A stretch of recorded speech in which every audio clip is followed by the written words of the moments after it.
Hello everyone, this is Archana Elagandula, lecturer in microbiology, TSWRDC, Nalgonda.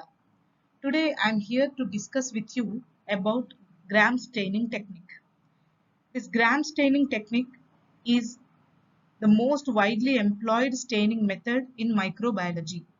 It is a differential staining because it divides the bacteria into two classes, gram positive and gram negative.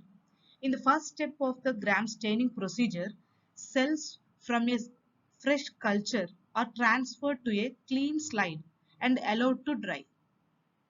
The cells should form a thin and barely visible film. This can be achieved by smearing the cells obtained from the surface of an agar medium or from a liquid culture.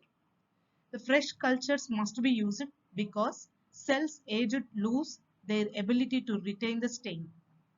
So the cells are then fixed to the slide by passing slightly above the flame of Bunsen burner. Keep it in mind that it should not be too hot. So the fixed cells are then stained with a basic dye crystal violet for 30 to 40 seconds. The slide is then rinsed with water to remove excess stain. At this point, cells appear violet when viewed under microscope. Next, a solution of grams iodine is added and retained on the slide for about 1 minute. Then the iodine combines with crystal violet to form a diiodide complex, thereby decreasing its solubility within a cell. At this point, cells still appear violet under the microscope. Cells are then decolorized by washing with ethanol or acetone. This is the differential step. Gram-positive bacteria retain the crystal violet, whereas gram-negative bacteria do not.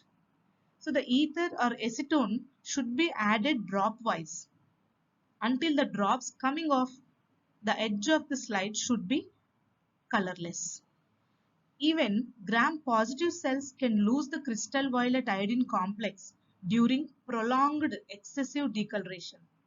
Excess ethanol is then washed off with water. At this point, when viewed under the microscope, the gram-positive cells appear purple and gram-negative cells appear colorless. So finally, the rinsed cells are covered with a counter-stain safranin for 20 to 30 seconds. This stains the gram-negative bacteria pink. After rinsing with water, the slide is dried with filter paper. And when viewed microscopically, the gram-positive bacteria appears purple and the gram-negative bacteria appears pink. So generally, the gram stain correlates with the cell wall structure among the bacteria. Ethanol is about to shrink the thick peptidoglycan in gram-positive bacteria, thus retaining the dye. Next, the thick dehydrated peptidoglycan layer of gram-positive bacteria appears to be a permeability barrier, preventing the loss of crystal violet and iodine complex. In contrast, the peptidoglycan layer in gram-negative bacteria is very thin and has larger pores. So the ethanol may extract the lipids and increase the porosity. That's why it moves the crystal violet, moving crystal violet and iodine complex out. These are the results where the gram-negative bacteria appears pink in color and gram-positive bacteria appears in purple color. Thank you.